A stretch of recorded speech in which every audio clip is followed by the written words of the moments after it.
안녕하세요. 한지붕입니다. 신규 주택담보대출이 전면 중단된 일은 사상 처음 있는 일이에요. 농협에서는 11월 30일까지 신규 주담대와 주담대 증액, 재약정을 포함한 모든 주담대를 중단하고 비주택담보대출도 중단한다고 밝혔어요. 제일은행도 주담대 상품을 일부 중단하고 우대금리를 낮춰서 실제로는 금리를 높였다고 볼 수 있어요. 우리은행은 9월 말까지 전세자금 대출을 중단하고 카카오뱅크도 신용대출 한도를 줄인다고 해요. 그것도 모자라서 저축은행에도 대출 한도를 줄이라고 금융감독원에서 요청을 했다고 해요. 이게 말이 좋아서 요청이지 몽둥이 들고 좋게 말할 때 들으라고 협박하는 거나 다름없어요. 그래서 대출을 막은 건 은행이 아니라 실제로는 정부가 막은 거예요. 은행은 아마 대출을 계속 해주고 싶을 거예요. 8월 23일 뉴스 중에 한 부분을 읽어드리면 농협 이외의 다른 금융회사는 계획 대비 가계대출 취급 여력이 충분해서 대출 중단이 확산할 가능성은 매우 낮다고 얘기해놓고는 이 금융권을 포함한 모든 금융사들의 신용대출 한도를 이전의 절반으로 줄이라고 지침을 내렸다고 해요. 가계대출 조절이 필요하다. 이 과정에서 실수요자 및 국민이 어려움을 겪지 않도록 세심하게 관리할 것이라고 밝혔다. 저는 이렇게 국민들을 농락하는 게 너무 화가 납니다.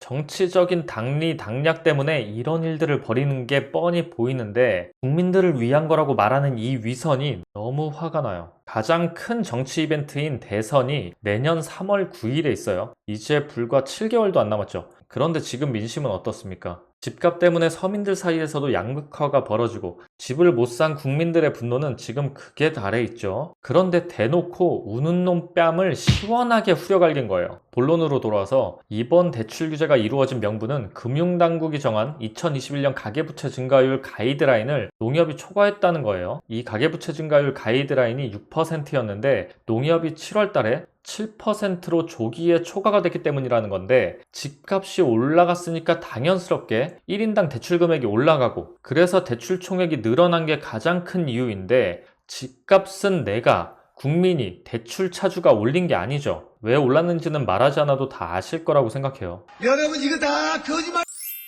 농협 가계부채 증가율이 7.1%를 찍을 때 우리은행은 2.8%, 하나은행은 4.1%, 국민은행 2.5%, 신한은행 2.2%를 기록했는데 농협에 비해서는 많이 낮죠. 그럼 농협 대출만 중단시키고 나머지 은행들은 놔뒀으면 될 거고 풍선 효과라고 해봐야 정부가 정한 가이드라인까지만 허용할 테니까 그냥 놔뒀으면 되는 거예요. 그런데 모든 은행권에 대출을 제한하라고 압박을 넣은 건 무슨 이유 때문인지 감이 오실 거예요.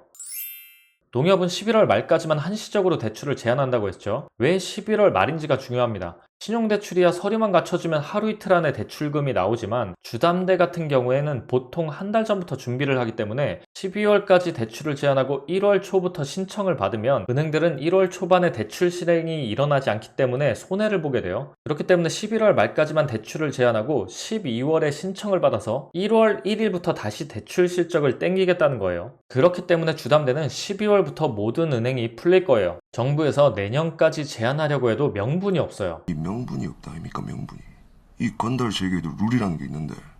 명분이 없는 대의를 위해서 기업들이 돈을 포기하는 일은 일어나지 않습니다. 다만 문제는 신용대출인데 신용대출까지 연말에 풀릴지는 두고 봐야 할 것 같아요. 주택마련자금의 신용대출까지 계획했던 분들이 이것 때문에 주택마련에 문제가 생기면 가족이나 지인들한테 빌릴 수 있는 분들은 그나마 다행이지만 그것조차 힘든 분들은 진짜 불안해질 수밖에 없는 거예요. 이런 규제 때문에 이렇게 불안해지는 사람들은 돈 있는 사람들이 아닌 서민들이겠죠. 왜 이렇게 서민들만 더 힘들어지는 정책들이 계속되는지 이해하기는 상당히 어렵습니다.